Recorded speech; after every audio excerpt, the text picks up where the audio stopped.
2-3 ദിവസത്തെ മഴയൊക്കെ കാരണം വീടിൻ്റെ മുറ്റത്തോട്ട് പോലും ഇറങ്ങാൻ തോന്നുന്നില്ലായിരുന്നു. തൊട്ടടുത്തുള്ള വീട്ടുകാരെ തന്നെ കണ്ടിട്ട് 2-3 ദിവസമായെന്ന് തോന്നുക. ഇങ്ങനെ ചെറിയ ഹോളിലെല്ലാം ഓരോന്ന് വന്ന് അടിഞ്ഞിട്ട് ഇപ്പം മുറ്റത്തുള്ള ആ വെള്ളം അങ്ങനെ തന്നെ കിടക്കുകയാണ്. ഇതിപ്പോൾ ആമയുടെ എന്തൊക്കെ അകത്തുകൊടുത്ത സാധനങ്ങളൊക്കെയാണ്. അതൊക്കെ ഞാനിങ്ങനെ നീക്കിയിട്ട് കൊടുത്തിട്ട് ആ വെള്ളം പോകാനുള്ള അറേഞ്ച്മെൻ്റ് ഒക്കെ ചെയ്ത് കൊടുത്തു.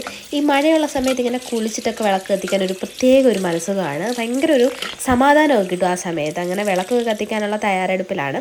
മുറ്റത്താണെന്നുണ്ടെങ്കിൽ നല്ലോണം പൂക്കളൊക്കെ പൂത്ത് നല്ല അടിപൊളിയായിട്ട് നിൽപ്പുണ്ട്. അപ്പം പൂക്കളൊക്കെ പതുക്കെ പറിച്ചിട്ട് നേരെ ദൈവത്തിന് കൊണ്ട് കൊടുത്തൊന്ന് പ്രാർത്ഥിച്ചേക്കാമെന്ന് കരുതി അങ്ങനെ നേരെ വിളക്ക് കത്തിക്കാനാണ് പോകുന്നത്. ഇപ്പം സമയം ഒരു 5:45 5:00 ആയിട്ടേ ഉള്ളെങ്കിൽ പോലും ഭയങ്കരമായിട്ട് ഇരുട്ടിയിട്ടുണ്ടായിരുന്നു. അപ്പം നേരത്തെ തന്നെ ഞാൻ വിളക്കൊക്കെ കത്തിക്കുന്നുണ്ട്. വിളക്കൊക്കെ കത്തിച്ച് പ്രാർത്ഥിച്ചിട്ടൊക്കെ ഇരിക്കുമ്പോഴത്തേനും ഷാണം വന്നിട്ടുണ്ടായിരുന്നു. ഇന്ന് പോയിട്ടുണ്ടായിരുന്നത് ക്രിക്കറ്റ് കളിക്കാൻ വേണ്ടിയിട്ടാണ്. ഈ ട്രോഫി എല്ലാം കൂടി എന്തിനാണ് ഇങ്ങനെ കൊണ്ടുവരുന്നത് സത്യം പറഞ്ഞാൽ എനിക്കറിയത്തില്ല. ഇഷ്ടം പോലെ ട്രോഫിയാണ് ഇങ്ങനെ കളിച്ചിട്ട് കൊണ്ടുവരുന്നത്. ഇതെല്ലാം നിരത്തി ഇങ്ങനെ ഷോക്കേസിൽ ഇങ്ങനെ നിരത്തി പിടിച്ച് വെച്ചിട്ടുണ്ടായിരുന്നു.